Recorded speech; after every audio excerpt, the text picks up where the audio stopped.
Ibu, sebelumnya perkenalkan Ibu, nama saya Andrea Pratyaristi. Saya merupakan mahasiswa dari Universitas Jenderal Ahmad Yani Yogyakarta yang sekarang KKN di Desa Perengkembang ini ya Bu ya. Kemarin saya sudah melakukan pekajian di rumah Ibu. Itu saya mendapatkan untuk masalah gizi pada balitanya dan juga memiliki kandang kucing di dalam rumah seperti itu Ibu. Nah ini nanti saya memberikan penyuluhan mengenai nutrisi dan juga perilaku hidup sehat keluarga, tentunya mengenai kandang kucingnya itu tadi. Nah ini nanti saya akan memberikan leaflet ya Bu ya. Ini untuk leafletnya nanti sembari dibaca, sembari saya menjelaskan seperti itu. Untuk waktunya nanti mungkin sekitar 15 menit. Apakah Ibu bersedia? Bersedia nggih Bu nggih? Sebelumnya ada yang ditanyakan dulu? Belum ada nggih? Nggih. Baik, kalau belum ada saya mulai dari penyuluhan nutrisi dulu ya Bu ya. Ini bisa dibuka leafletnya Bu.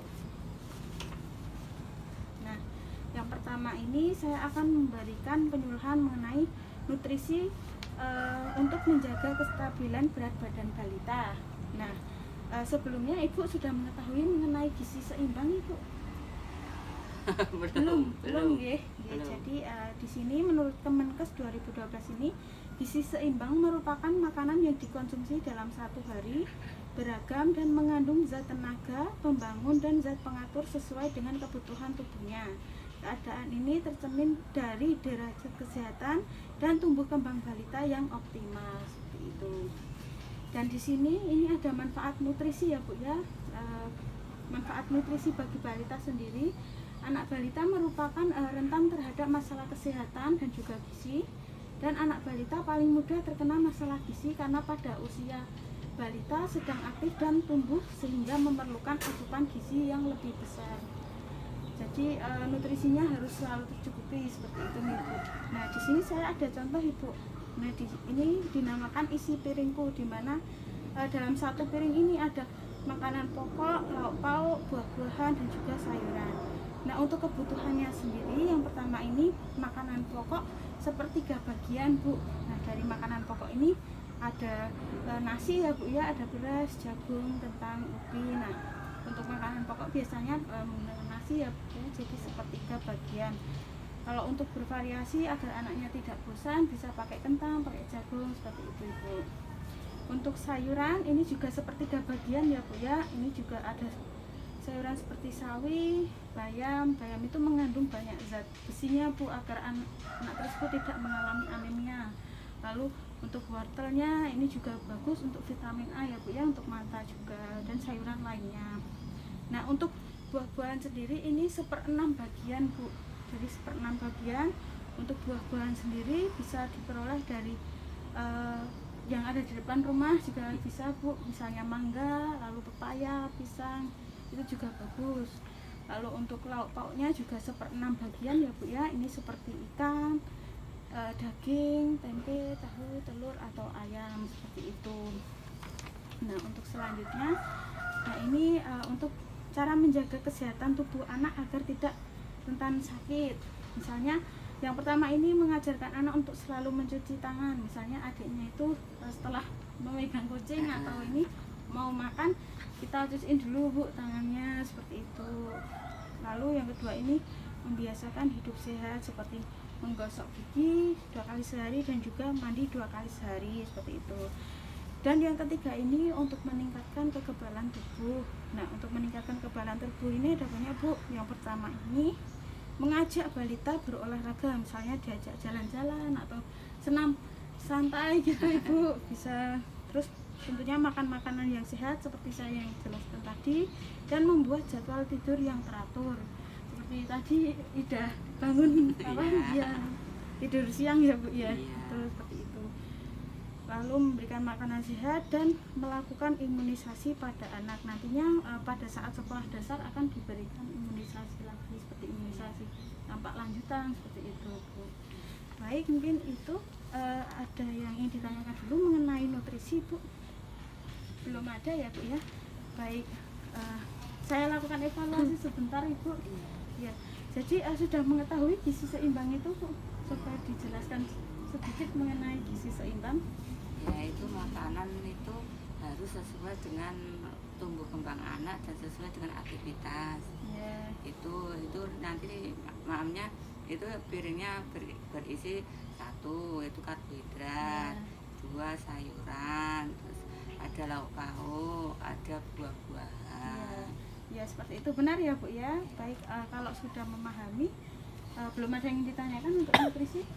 Belum ya Bu.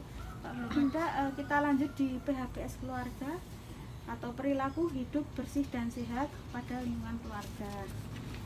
Nah, ini yang pertama ini ada kriteria rumah sehat menurut Kemenkes Bu.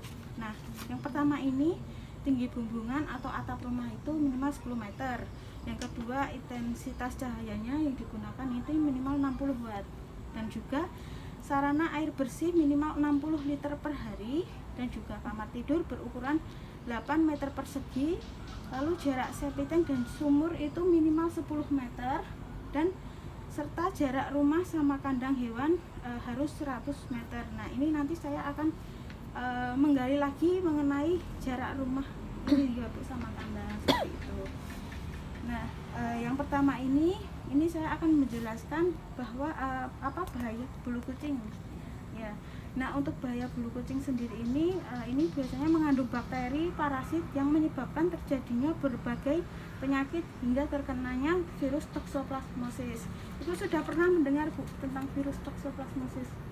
Belum ya Bu ya. Nah, jadi virus toxoplasmosis sendiri ini merupakan virus yang disebabkan oleh virus Toxoplasma gondii Bu namanya. Nah, ini penularannya itu bisa melalui hewan, yaitu di dalam ginjal kucing biasanya. Nah, iya. Nah, dampak infeksi Toxoplasmosis sendiri ini bagi balita ini yang pertama yaitu mengganggu tumbuh kembang anak Bu.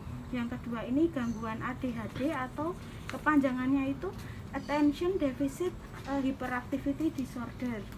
Nah, di mana ini gangguan pemusatan perhatian dan hiperaktivitas pada anak seperti itu. Nah, anak yang mengalami gangguan ADHD ini biasanya mengalami gangguan perkembangan yang ditandainya dengan aktivitas motorik kasar yang berlebihan, perasaan gelisah, tidak bisa diam, impulsif atau tidak bisa mengendalikan emosi atau perilaku Bu, dan juga tidak bisa memusatkan perhatian itu tadi seperti itu. Nah, gangguan ADHD ini biasanya kemungkinannya lebih besar terkena pada anak laki-laki dibandingkan dengan anak perempuan seperti itu. Nah, di sini saya juga ada untuk pencegahan toksoplasmosis sendiri Bu. Yang pertama ini hindari kontak langsung dengan kotoran. Nah, misalnya ibu dan keluarga itu membersihkan kotoran kucing itu yang ada di dalam kandang itu, selain biasanya menggunakan sekop atau apa itu ya Bu, serok itu apa itu jangan menggunakan tangan langsung. Jadi walaupun pakai itu tetap pakai sarung tangan, kalau enggak kresek itu ya Bu biasanya itu.